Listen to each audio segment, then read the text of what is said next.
Electrons present हो, ठीक है ना, एक ऐसा पार्टिकल जिसके अंदर क्या प्रेजेंट है, प्रोटॉन प्रेजेंट है, न्यूट्रॉन प्रेजेंट है एंड इलेक्ट्रॉन्स प्रेजेंट है। बात समझ में आ रही है?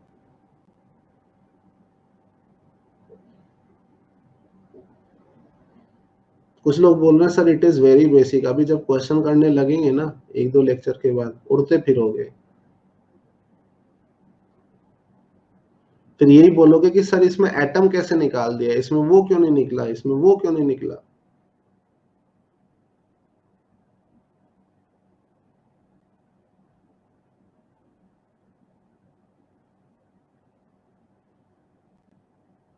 और जिसको आता ही है मोल कॉन्सेप्ट वो यहाँ क्यों पधारा है, मुझे एक बात बता दो, जिसको ये सब आता ही है तो पधारे क्यों हैं आप लोग। पहले तो आप लोगों की यही समस्या थी सर बेसिक से तो पढ़ाओगे ना, जल्दी तो खत्म नहीं कर दोगे ना। कोई टीचर करे तो क्या करे ये बताओ, तुम लोगों को पढ़ाना ही नहीं है, तुम लोगों को बस फेसबुक फेसबुक खेलना है। Okay,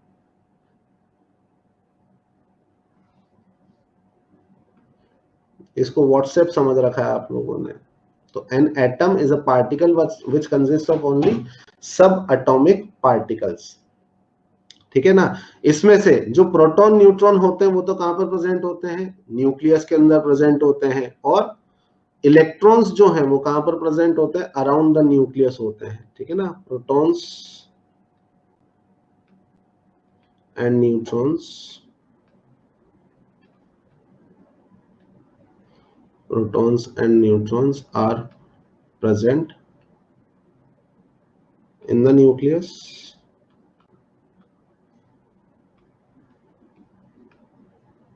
while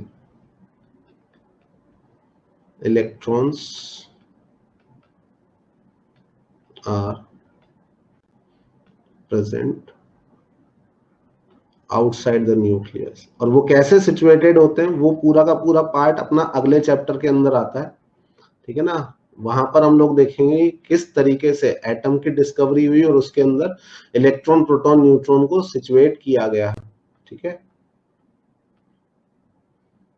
okay, next point लिखना, an atom is overall electrically neutral, electrically neutral, ठीक है ना। अगर हम लोग किसी भी एटम की बात करें तो वो ओवरऑल कैसा होता है, इलेक्ट्रिकली न्यूट्रल होता है। लेकिन अगर हम लोग देखें किसी भी एटम के अंदर तीन टाइप के पार्टिकल होते हैं, proton, neutron and electron. Neutron तो न्यूट्रल पार्टिकल है, लेकिन प्रोटॉन पॉजिटिवली चार्ज पार्टिकल है, neutron sorry electron negatively charge particle है।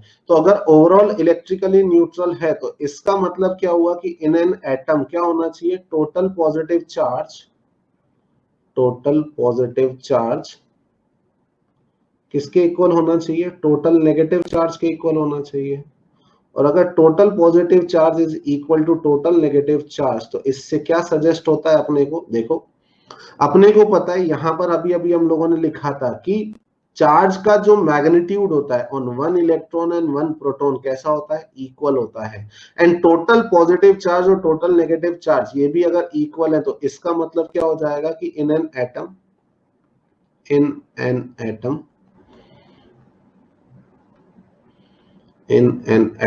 क्या हो जाएगा, number of protons are equal to what, number of neutrons, number of electrons, ठीक है।